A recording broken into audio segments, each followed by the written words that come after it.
And a good question that they seem to like to answer is, you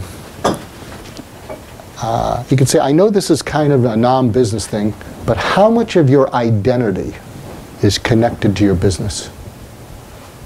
And they'll say, what? Yeah, I mean, what percentage of you is defined by your business?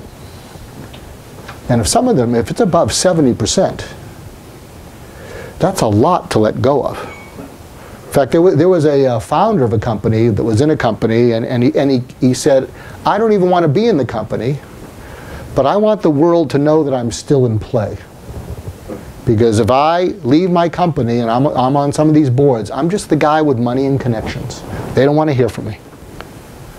And they just tolerate my being there to get my money and my connections. And I know the game because I played that with some of my board members who had retired. And he said, so I stay in my company, even though it's not that joyful, because I want to be perceived still as somebody. And I'll tell you what happens when your identity is 70% in your business. And so you really let your family be second. And they know it. And they subbed in. Your spouse, your kids, they subbed in. And many of them are not going to sub back to you now that you're on your way to being an ultra-cocker. I mean, they really aren't. They said, sorry, Dad, we connected with other people. And it's a painful kind of thing.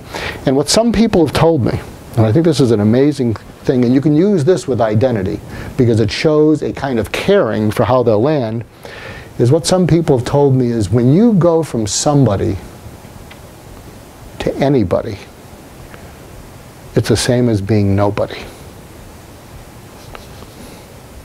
I've seen some retired superstar athletes, and boy, do they relate to that. And so can you see how some of your owners, they know that if I go from, what they're afraid of is they will go from somebody, not just to anybody, but nobody, because they haven't nurtured relationships because their main relationship has been their business. And so I think that question about their identity is really a cool question.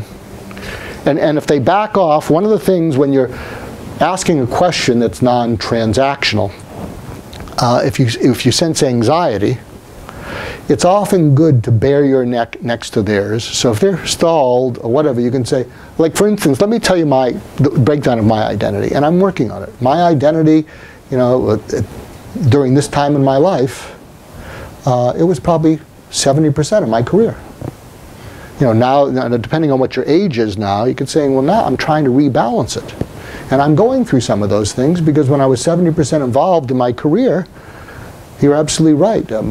My kids, I kind of listened to them, but I just converted everything that my wife or my children said into a problem to be solved. Because that's what I do. I solve problems. And I think what happened, that's not what they wanted to hear. What they wanted to hear was their dad's and husband's undivided attention with no advice.